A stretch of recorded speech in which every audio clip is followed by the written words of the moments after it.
Welcome to the Ash Cloud. I'm Ash Sweeting. Today we are joined by Amiable Uwezi, Livestock Policy Officer for the Food and Agriculture Organization of the United Nations, where he leads programs aiming at improving the sustainability of global livestock systems with a particular emphasis on innovation and climate. Amiable recently coordinated the production of the UN FAO Methane Emissions in Livestock and Rice Systems report. This research included understanding the source of methane emissions and the need to address methane mitigation in low and middle income countries. We see that low and middle income countries contribute a lot to methane emissions, especially around 71% of the total emissions. But when you see that high income countries are about 17%. So this is a very important finding because it means that there is a lot to do with how we address methane in developing countries, in low and middle income countries, where of course livestock production is facing many challenges related to animal disease, of course low productivity, but also competition on natural resources. The climate is agnostic to the sources of greenhouse gases. Yeah, so it's important to keep in mind that, of course, the atmospheric effect or the atmospheric dynamics is something that is shared across the globe. We cannot only claim that that is something specific for a region, while the source of emission, of course, are related to how we keep animals and how we produce other agriculture products, especially rice production. In many societies, the role of livestock is far broader than just food production. But of course, we see also livestock being embedded in the culture of poor people, the poor communities around the world. For instance, if you look at agropastoral or pastoral systems, we can say that in those systems, if you analyze the impact on methane emission looking at the product, you just realize that animals are not there just to produce meat or milk. The animals are there because they provide additional services, social services, financial services, but also the draft power, because most of, if you look at Ethiopia or Tanzania, they have a large number of oxen that are used mainly for the draft power. Of course, it's important that when we analyze the impact, the environmental impact, we also understand the value of the animals in the society. Methane financing continues to lag well behind other climate finance sectors. Less than 5% of climate finance is addressed toward methane, and less than 2% of that finance is on the livestock sector. So there is a lot to do to make sure that livestock and also methane issues deserve enough funding. Progress will be limited without the required tools.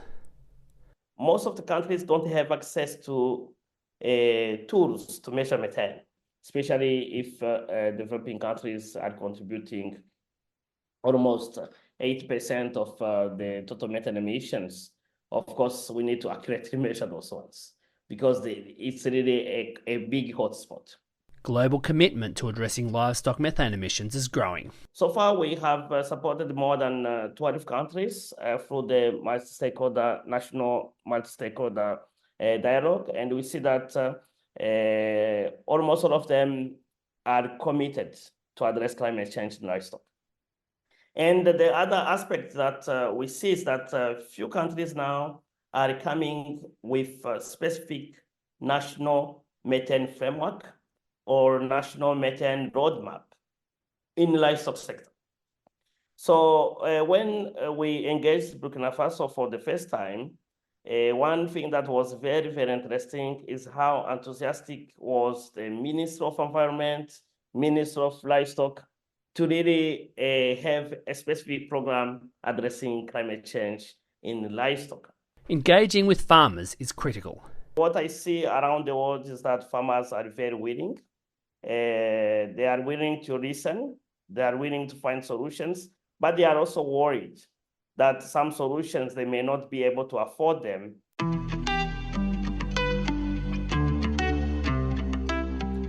Amable, thank you very much for joining me today. Thank you, Ash, for inviting me for this podcast. I think we have been doing great with many good interviews. So I'm happy to be here. Thank you very much. Agricultural methane varies across different geographies, production systems, cultures. Could you please, from your experience, share how you see that varying and the importance of that?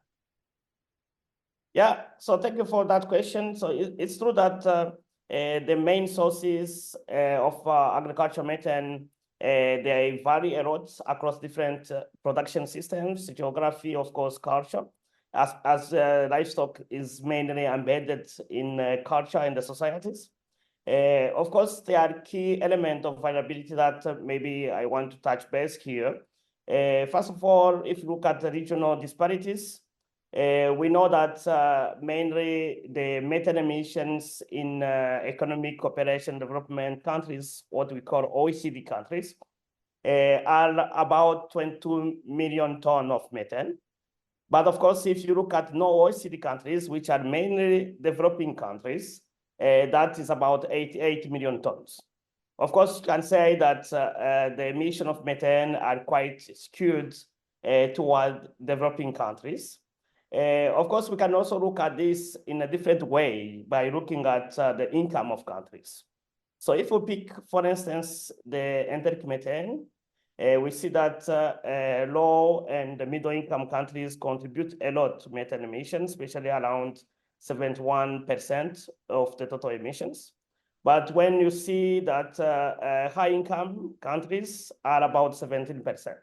So this is a very important finding because it means that there is a lot to do with how we address methane in developing countries, in low and middle income countries, where, of course, livestock production is facing many challenges related to animal disease, of course, low productivity, but also competition on natural resources, which I think we need to take into account when addressing methane. The other effect, of course, is how methane behaves. So we know that methane is a short-lived climate pollutant. And of course, depending on the area where we are, especially if we look at the sink, so the main sink are mainly related to the soil. So the different type of microorganisms that are methanoptroph that consume methane, but of course, the atmospheric oxidation that reduce the amount of methane in the atmosphere, especially through hydroxyl radicals.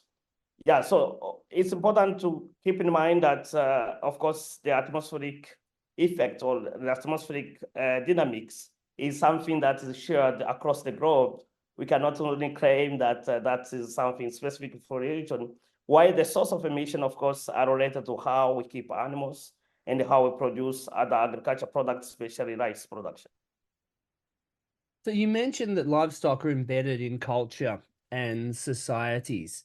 And I think in the broader debate that you see in the media, especially in the OECD countries, in the wealthier countries of the global north, people sort of think of, meat as what they buy from the grocery store, and a farm as it would be in the United States or in Australia or in Europe. How, from your experience, you've traveled a lot, how do you see that relationship between culture and societies being different in various parts of the world where you've worked? Yeah, that's a very good question. Of course, we know that for livestock systems, we know that in high-income countries, the production have evolved toward much more confined and concentrated systems. Of course, that's high efficient because of the high investment in research, development, technology, innovation, access to energy, and so on. But of course, we see also livestock being embedded in the culture of poor people, the poor communities around the world. For instance, if you look at agropastoral or pastoral systems, we can say that in those systems, if you analyze the impact on methane emission looking at the product, you just realize that animals are not there just to produce meat or milk.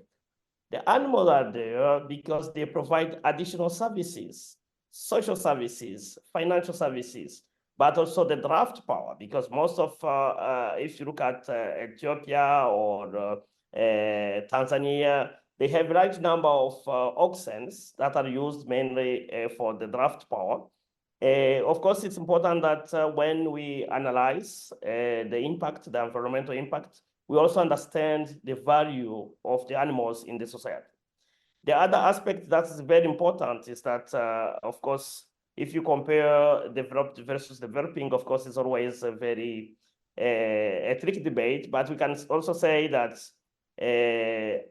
animal production in developed countries are very market oriented. So it's really for providing specific commodities to the consumers, while we see that livestock, special ruminants, in many developing countries are kept and also sometimes kept until an old age because they provide additional services to the community, including, of course, the prestige aspects that you see in the pastoral community. Of course, this disparity always cause some issues regarding on how you mitigate if you want to do something about methane emissions, considering this heterogeneity. So, of course, it's important that for those systems that are quite large, especially pastoral and pastoral systems, it's important that we help those communities to enhance productivity, because enhancing productivity means also to promote offtake.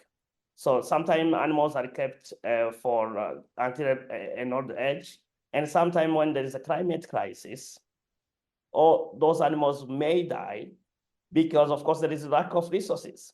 So it's important that farmers do understand that keeping a large number of heads or a large size, of heads, it's important that they understand that there are other risks, especially on when, especially in the dry season, when there is a lack of resources.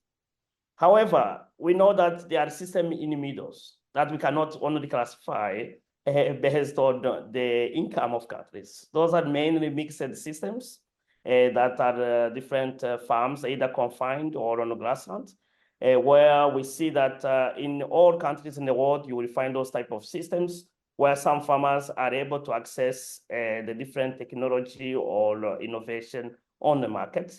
Especially I'm thinking about feed additives, but also kind of harnessing some aspect of precision farming, especially to improve the feed. So we see that some of those systems that are quite medium to large scale that we see around the globe, they are willing to really adopt technology to improve the efficiency. So that's also important, that we don't really see that as kind of opposing developed versus developing, but also looking at the system that are in the middle that can adopt technology that are available on the market. And of course, I want to finalize this by saying that although systems in developing countries, so especially that are confined, we always agree that they have reached the maximum efficiency, especially for technology and energy. But we can see that there is a lot that can be done there. Looking at the impact, for example, the effect of feed additives that are being developed to reduce methane, we see that those can be applicable everywhere. So that's very good. So it means that there is still a lot to be done for farmers in those areas. The other aspect that is very important is how we deal with the waste, especially animal manure. Because for all highly concentrated farms, we see that manure management is a huge problem. Of course, there are some good examples, like what we see in California, where lagoons are being converted to anaerobic biodigester to produce methane, biomethane that can be used for other purposes as a substitute to other type of energy. I think that's how all type of livestock systems can be part of the solution.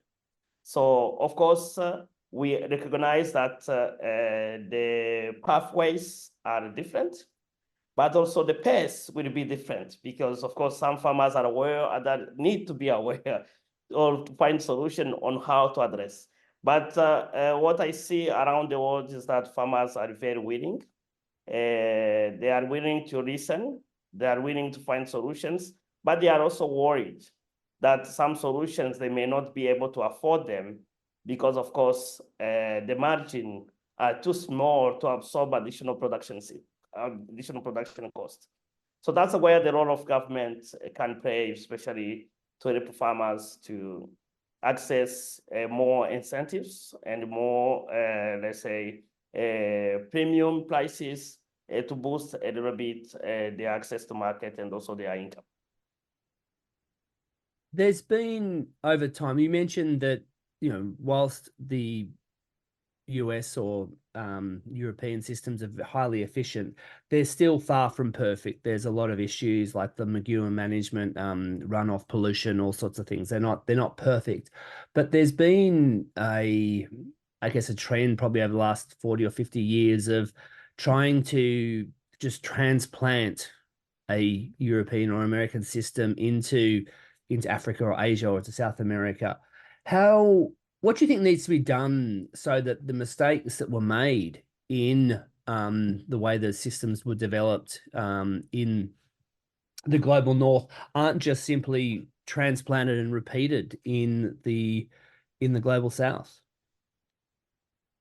Yeah, that's an interesting question. Of course, it's not an easy one to answer because, of course, it depends on which country we are and the local circumstances. Otherwise, we know that there are some countries with enough resources. Of course, for those countries, it's possible to intensify to make sure that the intensity, especially the production of animal product per hectare or per unit of animals, is quite highly improved.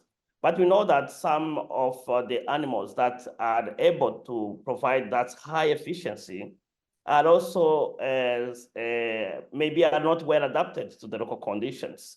So they may be affected by many diseases, also affected by climate conditions. So that's why I think the best solution would be first to invest through genetic improvement, because I think there is a room to improve the local breeds to make them more efficient. Is because now there is less investment in local breeds. You see that most investment, for example, in genetic improvement are coming from high-income countries. Therefore, the semen that are available on the market, they are all from those regions, which, of course, is quite challenging, especially on how, if we also take into account how we preserve the genetic resources. Because, of course, those local resources, genetic resources, they do have a role to play in the whole biodiversity. So therefore, it's important that when you seek intensification, you also look at how you improve the local breed, because it's really important. The other aspect, of course, is that the expansion of livestock in many, even not only developed countries, even middle-income countries, if you take China or Brazil, they really evolved in a period where the environmental regulations and policies were weak. So therefore, farms were allowed to pollute in that time because, of course, policies and also the environmental challenges were not discussed as they are discussed now. So I believe that now we are in a period where it will be difficult to make the same mistakes of, for example, high concentration of animals in a small area without any way of, for example, managing manure or recycling manure. So I think that is quite difficult to see evolve now, because I think countries are well aware, and you can see that we have two, at least, international agreements that are helping countries to keep really on the right side regarding the pollution and also the climate issues. The Paris Agreement and the Canning Montreal Biodiversity Framework that all countries agreed upon. So I think that's a good news for the whole global communities. And I believe that countries now are much more aware on the issues, and that they may not really make the same mistakes in that regard. You recently were a part of a key team that wrote a substantial report on methane, agricultural methane for the FAO. And I imagine you traveled and spoke to people broadly across the world in doing so.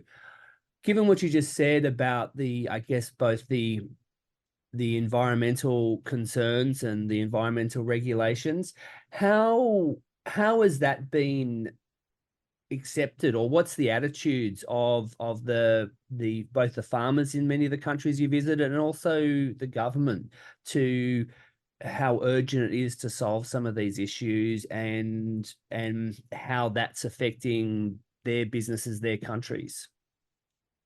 Yeah, thank you for that question. So the global reports on methane emission from livestock and lice systems was more really a report that is putting together all the knowledge we have today in terms of the source of information, how we quantify methane, and also how we mitigate. But also the report discussed very interesting features related to the climate metrics related to methane. But of course, that report is helping us to discuss and to have an honest conversation with countries. One thing that I can say is that we have a couple of projects at FAO that are looking at livestock and climate actions. The idea is really to bring all national stakeholders together. So engaging national stakeholders in the dialogue. So that include, of course, government agencies, include private sector, civil society organizations, and no-government organization, and farmers organizations. So we bring them together to discuss the issue, and also, of course, we present the case and, of course, the issues.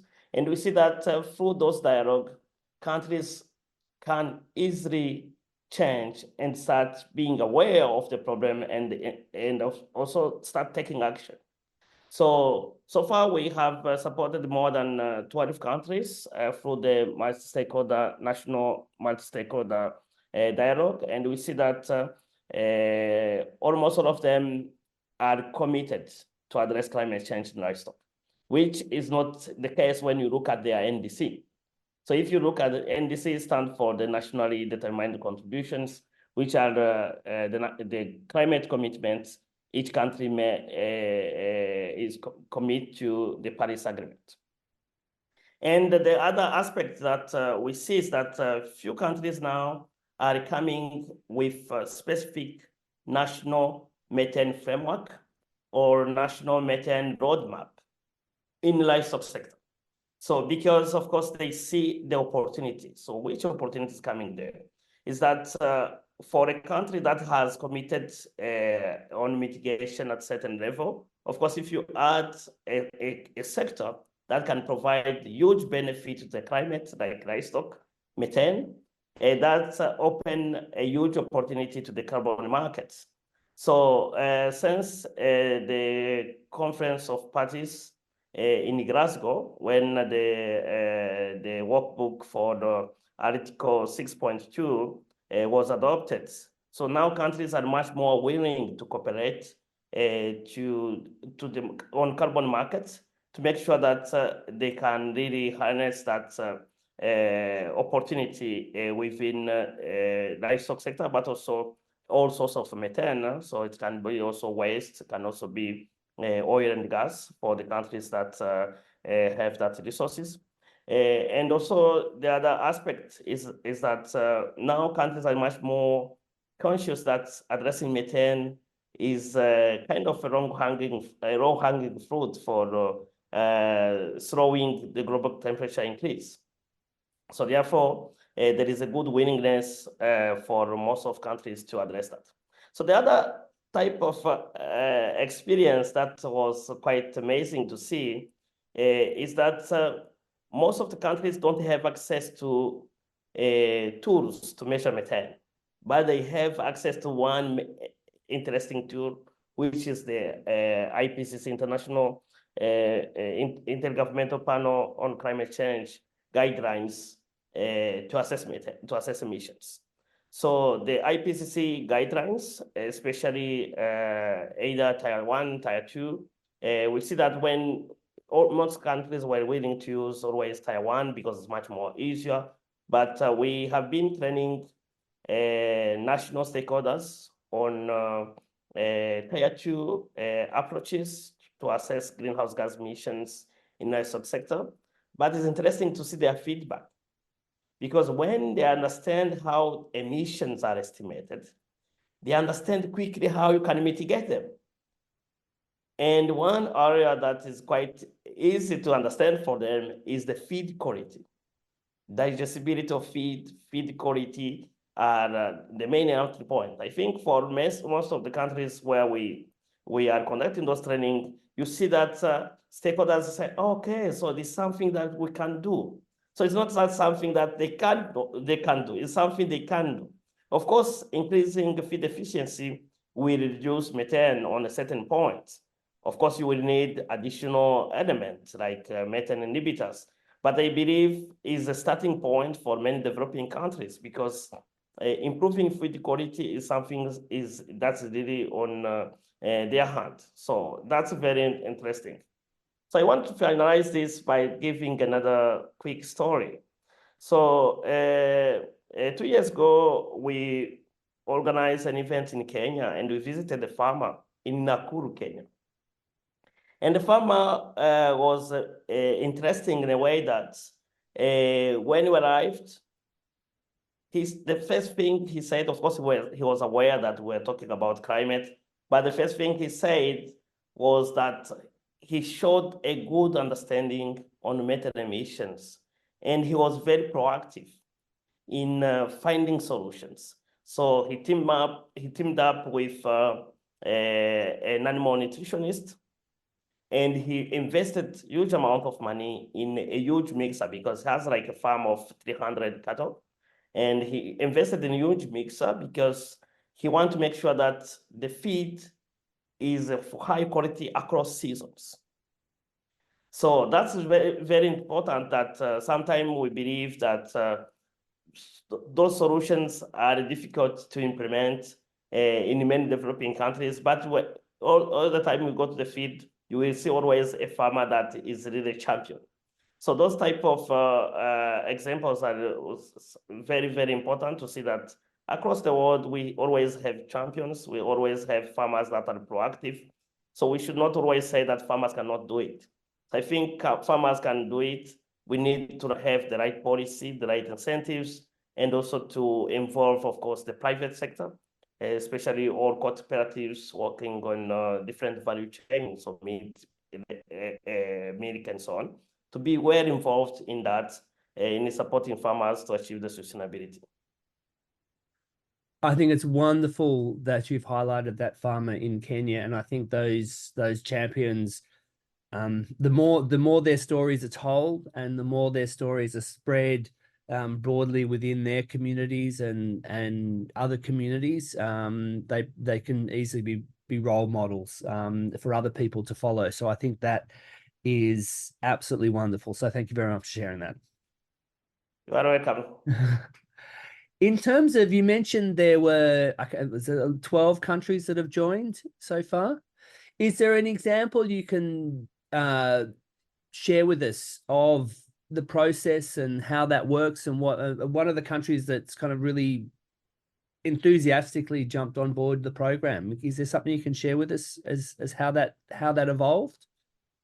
Yeah, I think we have many examples, and each country is completely different. Of course, it's always important to give examples. So I would just take one quick example of Burkina Faso, a country that is highly dominated by production systems that are really pastoral or agropastoral systems. And if you look at Burkina Faso national determined contribution, there is no mention of any mitigation within livestock systems. And we know that, of course, the country livestock sector is evolving. It's also one of the main provider of meat to the coastal countries in West Africa. So when we engaged Burkina Faso for the first time, one thing that was very, very interesting is how enthusiastic was the Minister of Environment, Minister of Livestock, to really have a specific program addressing climate change in livestock. And since then, of course, we helped Burkina Faso review policies, the existing policies, to look at how adaptation and mitigation measures could be well aligned with national policies. And of course, we found out that the policy environment is very good. And the country was willing actually to agree to address mitigation, especially in the livestock sector, in the next national determined contribution updates that will be in 2025. And now FAO continues to help Burkina Faso in identifying some very project ideas that can bring additional climate finance for the livestock sector to address the issue. So I think that's a very nice example. And of course, it's not one country. We see that all over for all countries that we engage with, that although reading the NDC, you may say, no, this country is not willing to address this issue. But when you go there and you present the knowledge, you discuss with the stakeholders, you show the evidence, and then say, okay, it's something that we can do ourselves, it's something that we can get the knowledge to monitor and track the progress. So then they are willing to do it. So I think knowledge transfer is important here. And I believe that that's also one of the decisions from the Conference of the Party, of really asking, especially developing countries, to help developing countries in capacity building. Because once you build the capacity, once you provide technology at a very acceptable cost, of course, countries are willing to jump on those opportunities. And the beautiful news is that now in Burkina Faso, they do also have a green field that they're using in research to understand the emission of methane from the pastoral animals.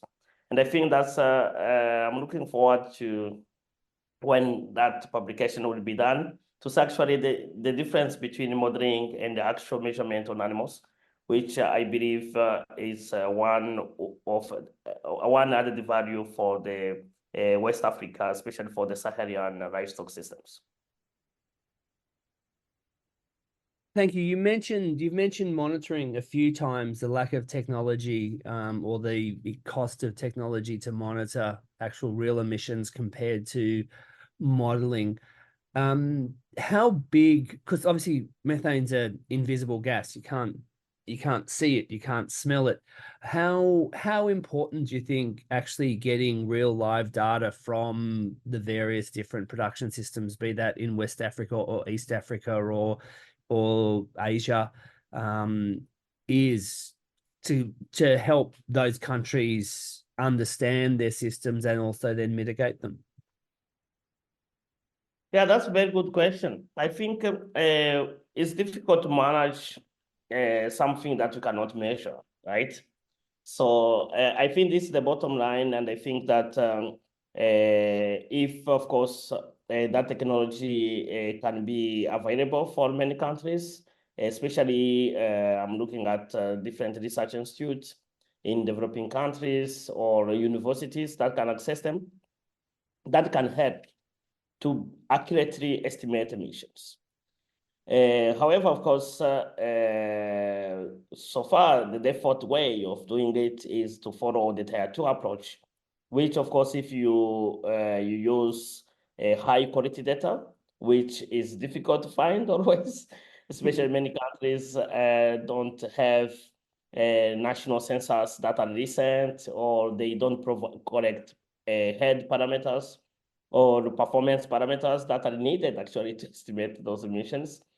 So I think for now, my main advice would be to invest in data, especially to have a very good livestock information system that can help those countries collect good information in terms of performance, the parameters we have developed here in FAO, different templates and also some type of questionnaires that can be used to collect information in the field. And of course, for countries that can afford the cost, because now using all the technology to measure methane, they are quite expensive. So they require a high maintenance fee that, of course, not all research centers and institutions are willing to pay for now. But I think we need to reduce that, let's say, disparity between high income versus low income countries by actually making those technology accessible. And I believe from the countries where those technologies are being used, they are really providing very valuable information that was not there before. And we believe that this is the best way to improve the inventory, because of course, let's say that all the time you say it, so methane is invisible. Even for farmers, they say, okay, I have ever seen you on my farm measuring methane. Why do you say that I'm polluting, right? So I think it's a fair comment. It's not ignorance. It just is a fair comment because they believe that measuring is what matters. And of course, it's not only for methane. We see that, for instance, the technology that can be much more easier, for example, measuring carbon in soil, which now many countries can do. You see that there is less controversial issues around direct measurement of carbon in the soil than measuring methane on farms. So I think that would be very important to access those technology. Of course, we know the issue with technology is not so far the cost is super high, and the maintenance cost is high. So yeah, but nonetheless, the idea would be to help many researchers in developing country accessing those technology. I think, especially if developing countries are contributing almost 8% of the total methane emissions. Of course, we need to accurately measure those ones because it's really a big hotspot. That makes a lot of sense. You mentioned before that one of the greatest opportunities to mitigate emissions, methane emissions, is improving feed quality. And obviously, if you improve feed quality, you're likely to improve animal productivity as well. So you can have a nice win there. Are there any other areas that you see as particularly exciting opportunities to reduce emissions?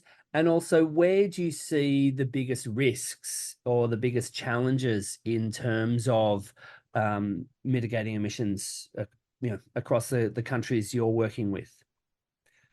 Yeah, I believe in the power of technology and innovation, of course, and I believe that if the different methane inhibitors that are available are developed and they are accessible for all farmers at a very fair price, that would be much more easier, right? Because we know the performance in terms of emission reduction from 15 to 90% of emission reduction. Of course, that would be super perfect.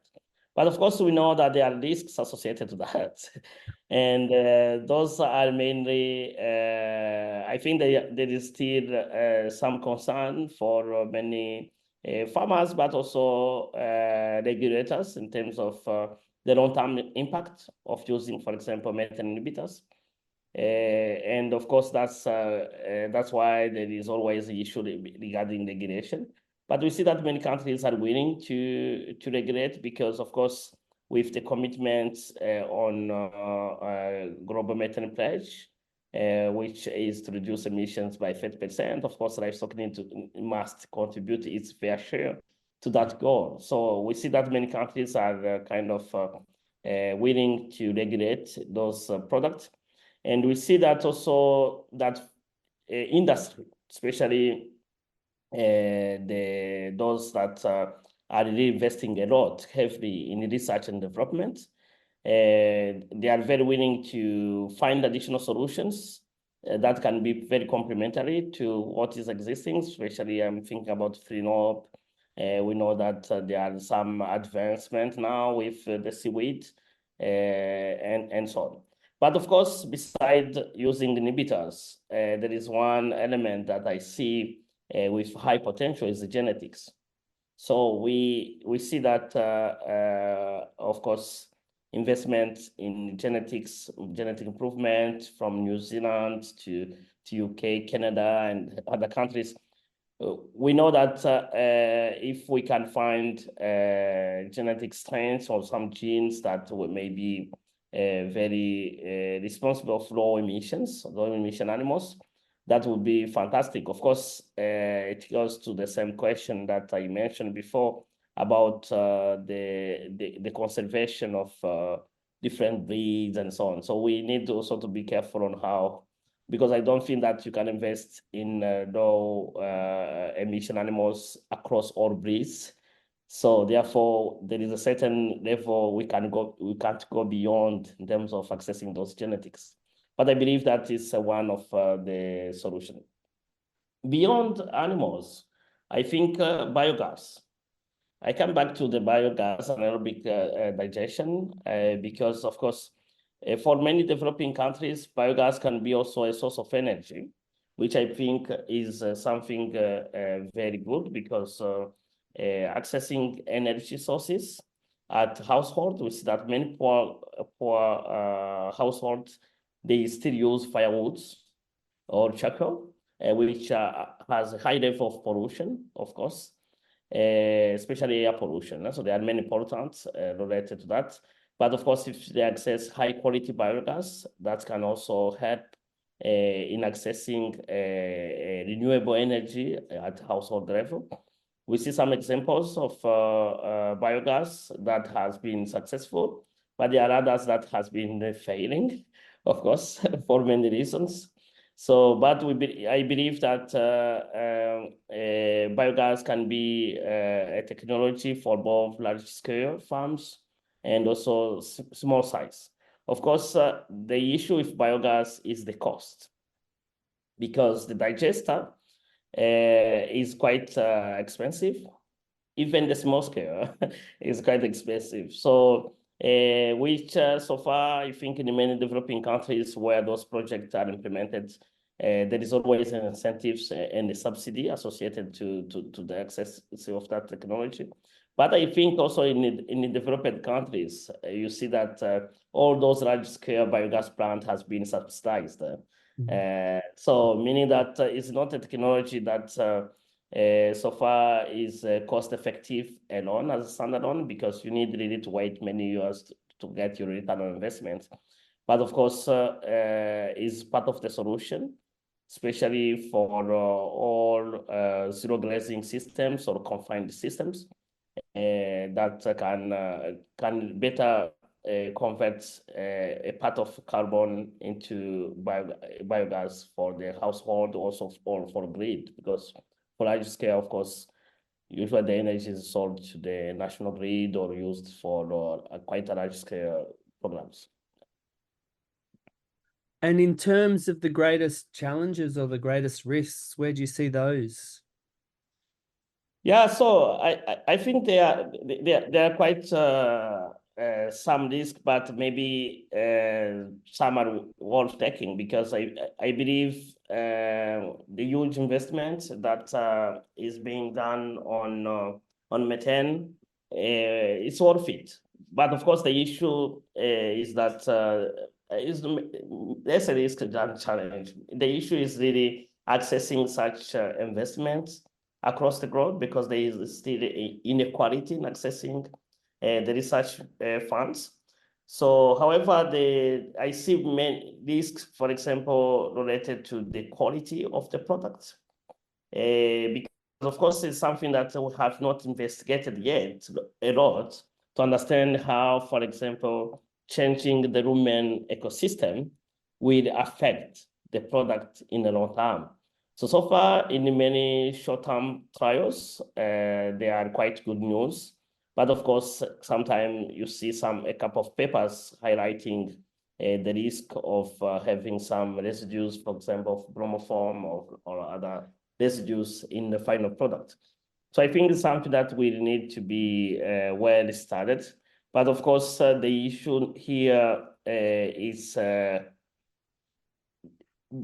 say the pace to understand such a risk and the pace you need or the speed you need to adopt mitigation in a short term. Because of course, you see that most of the commitment on methane, they are just in 6 years. Huh? So the time frame is really only 6 years.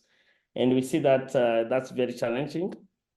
But I believe that researchers will come up with quite much more clarity on those risks. So I don't see any huge risk related to, let's say, environmental degradation and so on. No, I don't see those ones. I see more on the production side or the risk of really a low adoption, because of course you can have solutions, but it may not be adopted. So I think engaging farmers at different steps of development, of different steps of validation of innovation is important. Because as you know, we know that farmers' behavior is important. And if you don't really touch base on how farmers relate to their understanding the issue, and of course, the understanding of the risk, and also how they will absorb those costs, because of course, the other risk, I think, is the cost of mitigation. So mitigation is expensive.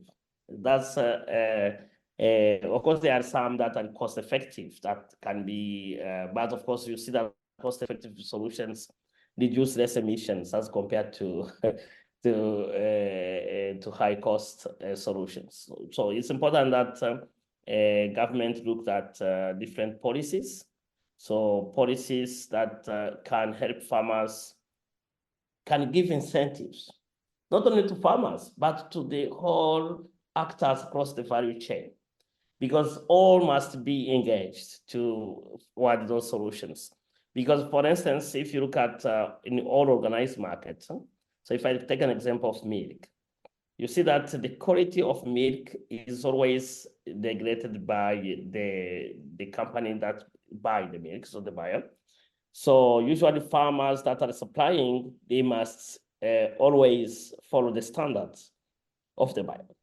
So that's very important. So it means that if the cooperative or the company that will purchase the milk really doesn't see such a product with, for example, an additive, doesn't see that as or see that as a risky product, of course, the whole market will be problematic, right? So I think that's why we need to engage all actors across the value chain. We need to engage the regulators so that the solution is are well accepted across the community.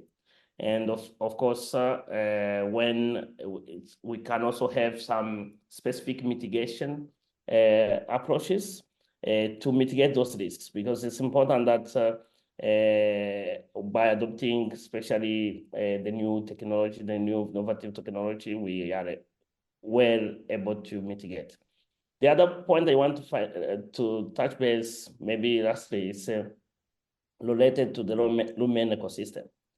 So rumen ecosystem is a very interesting ecosystem with many bacteria, archaea, protozoa, and others. So of course, it's important that this ecosystem has evolved to help ruminants to degrade really high some fibers, especially hemicelluloses and the others, lignin and so on.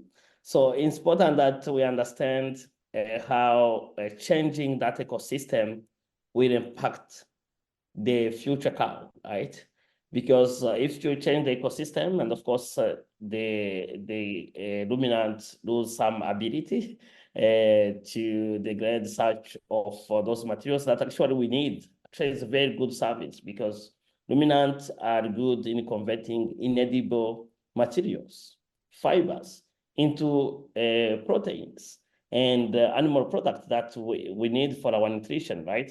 So it's important that we understand, of course, how all ruminant manipulation may affect the evolution of the ruminants in the future. So it's something that maybe philosophically we don't really discuss much, but it's something that I always think about, especially that we know that 80% of microbes in rumen are not known because they are unstable in the culture.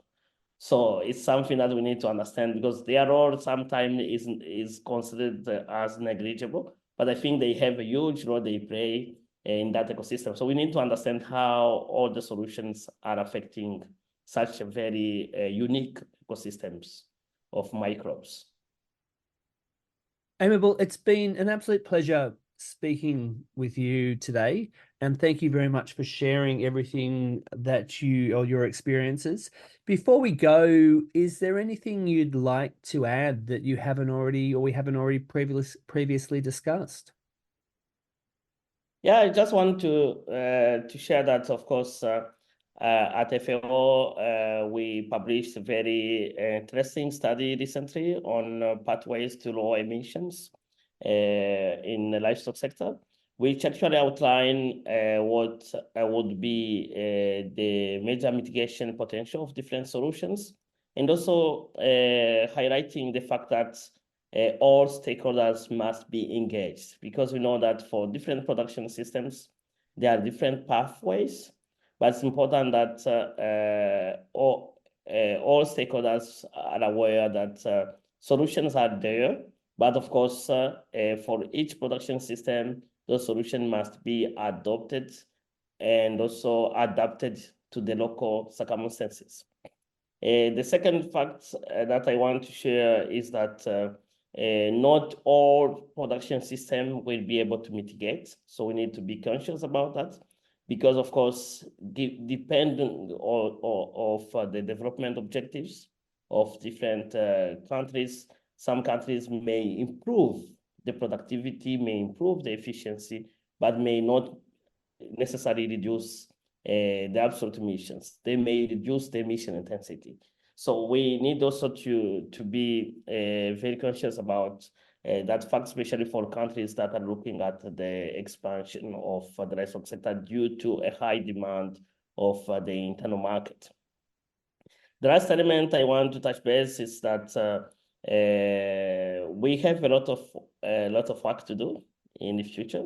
So this is just the beginning, but I see we have a lot to do to bring all the stakeholders on board, but also to mobilize enough finance, especially climate finance, because so far only less than 5% of climate finance is addressed toward methane, and less than 2% of that finance is on the livestock sector.